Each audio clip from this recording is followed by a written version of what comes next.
ابھی یہ جو دریا ہے نا راوی اور ستلج جو بپھرے ہوئے ہیں، یہ جو سیلاب ہے نا اس کو بندے کھانے ہوتے ہیں. آج کل تو اس پر کام ہو رہا ہے نا کہ ڈیم بنا دیے جائیں تو شاید یہ سیلاب کنٹرول ہو جائیں، اونچی اونچی محفوظ بندے بنا دی جائیں کہ شاید سیلاب کنٹرول ہو جائیں. تو بھائی اب ایک کام کرو، اس کو 10 بندے چاہیے ہر صورت، تو 10 بندے دے دو، ان کو ہم سمندر میں پھینک دیتے ہیں، دریا میں یہ یہاں نہیں آئے گا، کم سے کم بندے مریں گے، نقصان تو نہیں ہوگا نا. شہر کے شہر، دیہات تو سمجھ میں آتے تھے، شہر کے شہر اب جو ہے وہ ڈوب رہے ہیں. آپ دیکھیں حضرت عمر کا دور خلافت ہے، ابھی یہ جو دریا ہے نا راوی اور ستلج جو بپھرے ہوئے ہیں، اسی طرح ایک دریا ہے عرب میں، اسے نیل کا دریا کہتے ہیں، دریا نیل. وہ دریا ایسا تھا کہ بپھر کے فصلیں کھا جاتا تھا، لوگوں کے گھروں کو تباہ کر دیتا تھا، ہر دور میں ایسا ہی رہتا تھا. جناب سیدنا عمر کا زمانہ آیا، جاہلیت اتنی بڑھ چکی تھی کہ کہتے تھے کہ یہ جو سیلاب ہے نا اس کو بندے کھانے ہوتے ہیں. تو پوری قوم میں سے کہتے تھے کہ یار پچھلے سال کتنے بندے مرے تھے؟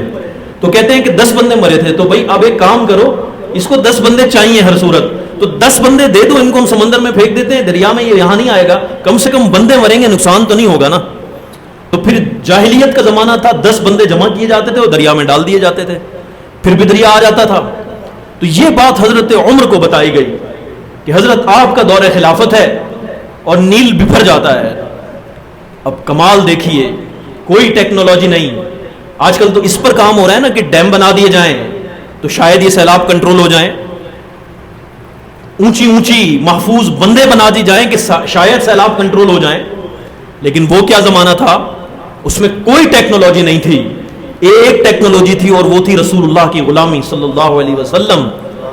ایسی ٹیکنالوجی تھی کہ حضرت عمر جا کے دریائے نیل کے کنارے کھڑے ہو گئے اور اعلان کر کے کہتے ہیں اگر تو خود اپنے ارادے سے چلتا ہے تو آ اور لوگوں کو تباہ و برباد کر دے، اور اگر تو اللہ کے حکم اور ارادے سے چلتا ہے تو میں امیر المومنین تجھے حکم دیتا ہوں اب دوبارہ یہاں نہ آنا.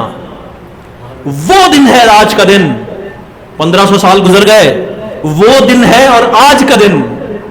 دریائے نیل نے آبادیوں کو رخ نہیں کیا. میرے دوستوں، یہ وہ غلامی تھی رسول اللہ کی جس نے عمر کو وہ عمر بنایا تھا. آپ دیکھیں سیلاب کو روکنا، اس پر آج تک ریسرچ ہو رہی ہے کیسے روکیں.